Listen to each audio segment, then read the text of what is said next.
All right, welcome to Silver Pro, sponsored by Hero Bullion. I am your host, Yankee, and my co-host is Silver Dragons. What's up? Today we're discussing the do's and don'ts of gifting silver. But today we're joined by our CEO and founder of Hero Bullion. He's our sponsor, Jake Haugen. How you doing, Jake? Hey, I am doing great, guys. Thanks for having me. Trying to get some early gift wrapping out of the way here. So That's Right. about how I wrap my presents too. What type of silver makes a really good gift, and what type of silver makes a bad gift? all right. So the quick and dirty answer to that is simply as you're thinking about the type of silver to gift, think about the person that's going to be receiving it. What are they into? Thankfully, as stackers, we're incredibly blessed nowadays that there is a coin or a silver product with virtually every subject matter on it. Okay, so you have a lot to choose from.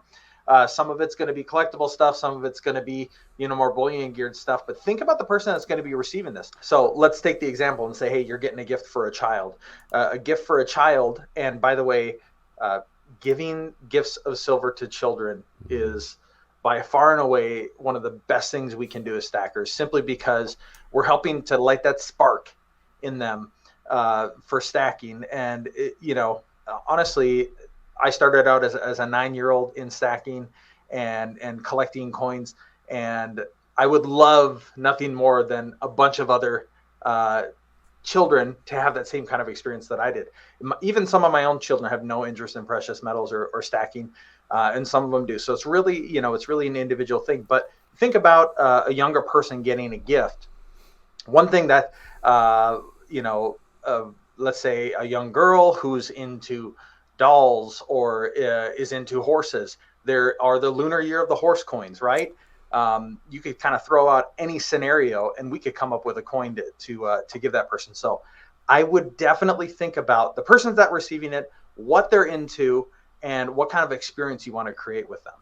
I actually let my kids hold one of my 100-ounce silver bars, but I had my hands right below it. I'm like, don't drop that on your toes. But I'm assuming probably a bad gift would maybe even be like a small piece of silver for a child as well, like something they could swallow. But what would be some other probably bad gifts that you could give? Well, okay, so I will say this. If you're gifting silver, you have to definitely humble yourself, because we as stackers, we really love this stuff, right? We're really into it. And so you're giving a gift, something that's very dear to you, something that you love and you spend a lot of time and have a lot of energy for. You're giving that to someone else who potentially has no interest in it whatsoever.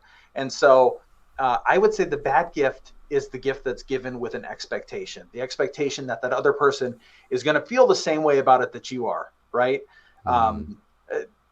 Giving this gift of silver, it can open a lot of doors for people, but it can also just be something that gets thrown in a drawer and forgotten about and never looked at again. So I would just say the gift that's given with an expectation that, in 2 weeks, you're going to be able to have a lengthy conversation with that person about precious metals. That's probably not the best gift to give. How should you mail your silver and gold as a gift? Yeah, so that's really important this time of year. I'll start off by saying that traditionally, once Black Friday hits, once Thanksgiving comes, and then you have Black Friday right then, the U.S. Postal Service tends to suffer in terms of their level of service. And so the one bit of advice I would give is get those packages in the mail early. We use a lot of UPS just because the tracking is much better there. And the delivery, like the time to deliver, is much more consistent. If you send something UPS ground, you can get it there in 2 to 3 days. Now, whether you opt for the insurance, that's up to you. What's your comfort level? What are you willing to risk, right? Now, I'll say the other side of that is how to actually secure the items and pack them. Thankfully, Sam Walton's helped us out, and in his stores, you can find absolutely everything you need at pretty cheap prices to secure products, to get them there safely and intact. Capsules come to mind immediately. You have to protect those capsules. So if you're sending something in a capsule, let's say we have the Lunar Tigers, right? So this is a 2-ounce 2022 silver Lunar Tiger. This coin, if you send it in a bubble mailer, the chances of it getting there intact and without this capsule cracked are pretty slim. So what I would counsel is to say, put it in a bubble mailer, but also put it inside of a box. Think about these contents. Just imagine the U.S. Postal Service workers in the back room playing soccer with your box, and that's how you want to prepare it. Oh man. That is an awesome visual. Are there some people we should be avoiding giving silver or gold as a gift just for like safety reasons? I don't know, like a neighbor, acquaintance, something like that. Absolutely, and this is the conundrum that we have to encounter as stackers on a kind of consistent basis. Things like cryptocurrency come to mind. Everyone's talking about crypto. Well, it's much more acceptable, let's say, to talk about crypto at the water cooler or in a more casual environment than it is to talk about precious metals. Because what's if I have crypto, it's in my phone. If I have precious metals, it's in my house, right? And so what you have to be very careful is, and you have to resist that urge to what I think of as evangelize for silver, right? We all love silver. We want to share our love of it with everyone, and it's really hard to zip our lip and not talk about precious metals to people who maybe you don't want to know have precious metals. And I'm thinking immediately about people in your immediate vicinity, people who you would think of as acquaintances. Who would you trust to look after your dog or watch one of your children or something like that? Like anyone that you wouldn't trust with that, I definitely wouldn't trust them knowing that you have silver in your house. So just be careful, guys. There's a reason why Yankee Stacking and myself, we don't show our face on our YouTube channel, right? So, Maybe two reasons. yeah, there you go. Why you can't grow something like this? Oh What? man, in my What's the deal? dreams. No. That That's is amazing, impressive, Jake. man. Never. If you've given precious metals to your family, right? Yeah. And what's been the response? I mean, to be totally candid, my kids aren't all that into it. Yeah. I've gone as far as getting like the little colorized coins and the Disney coins and the various things just to try and engage them a little bit. And I mean, they like to identify the subject matter. So if you have a good variety there, maybe that's a good play. Maybe giving a variety of things to keep them engaged. Think about them turning through a book. Have you ever seen a child turn through a book and they look at each page and they point out the elephant and the giraffe? And hey, guess what? We have elephants, and we have giraffes, and we have kookaburras. We have boats, we have eagles, we have musical instruments, we have everything. We have Sonic the Hedgehog there.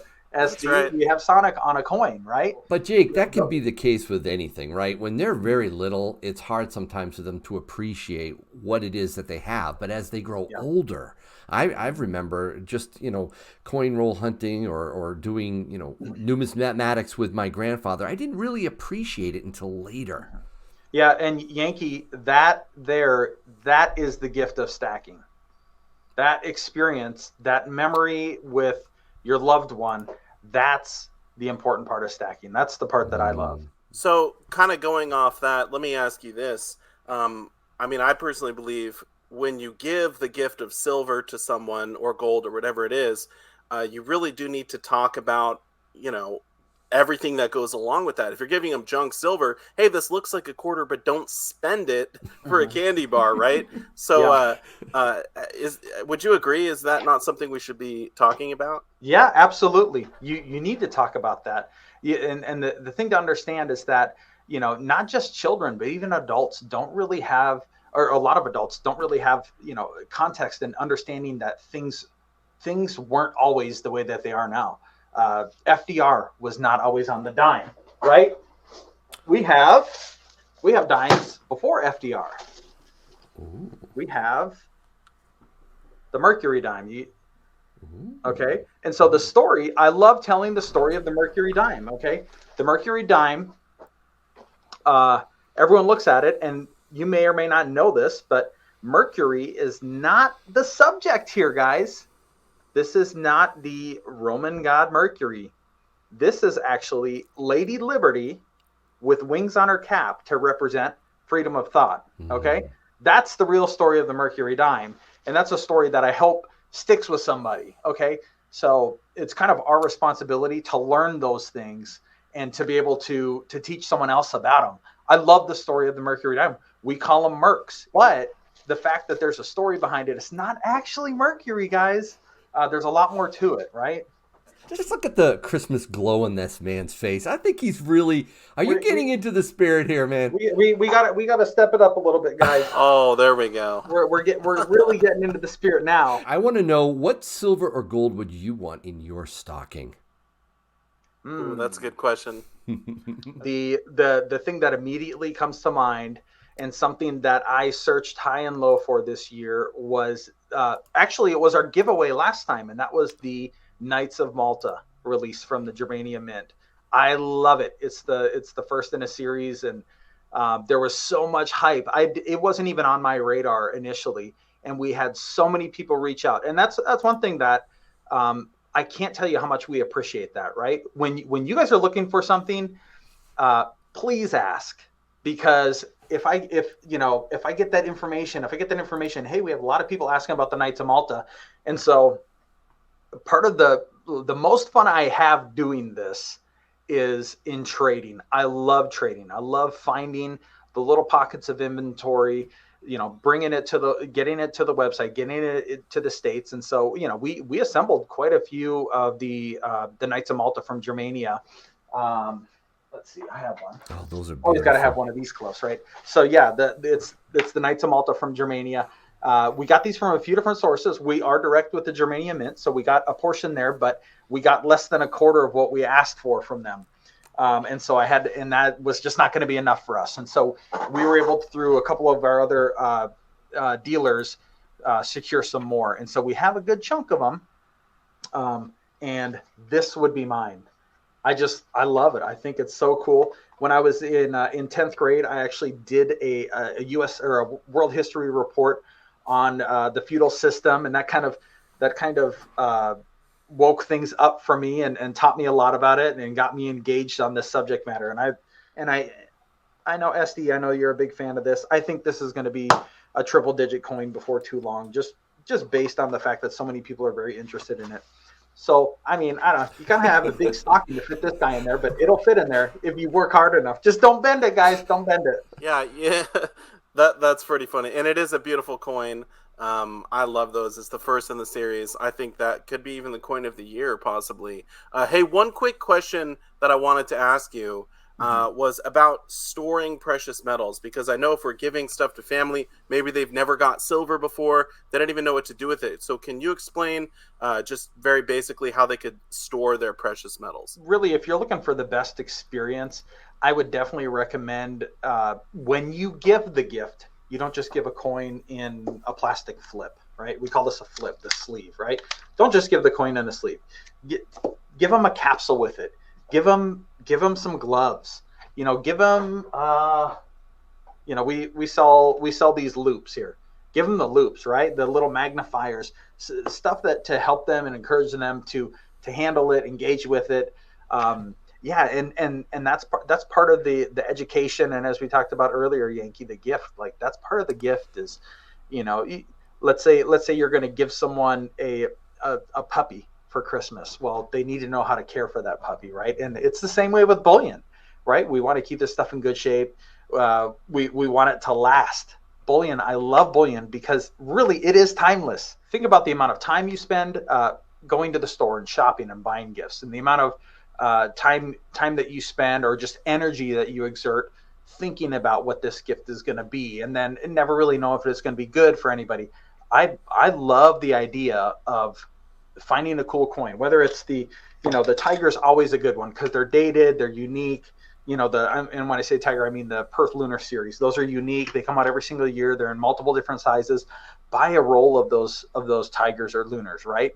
And when you have someone that you care about enough to give them a gift, don't go to the Macy's. Don't go, I don't know where you guys shop. I shop at Costco. So wherever you shop, right? Don't do that. You have something here in silver, and guess what? Let's say the value of this goes up to, right now I think they're low 30s in value. Let's say the value of this goes up to $50, $60, $70. Now all of a sudden you can replace it. Let's keep this because I don't feel like giving a $60 gift, let's say, right? But let me replace it with the next thing. Okay, so now I've added to my stack. I've saved myself time. I have something that I care about and that can potentially, improve a relationship with someone that I actually care about. I think there's just so many good reasons just to keep silver there. Like, this is your gift tube. Every time you always have a go-to. Yeah. And if, like I said, if the thing improves in value, you don't have to give it away. You can just find something else and replace it, and you've added to your stack. I like that. This is Adding great. to the stack. Nothing wrong with that, right, Yankee? Not at all. Love it. You gave some great answers to our questions. This was a lot of fun, Jake. Thanks so much for doing this with us. Yeah. Thanks, guys. Thanks for having me. And Merry Christmas. Merry Christmas, guys. All right. Merry Christmas. We hope you enjoyed listening in today, and we'll see you next time on Silver Pros. Stack like a pro.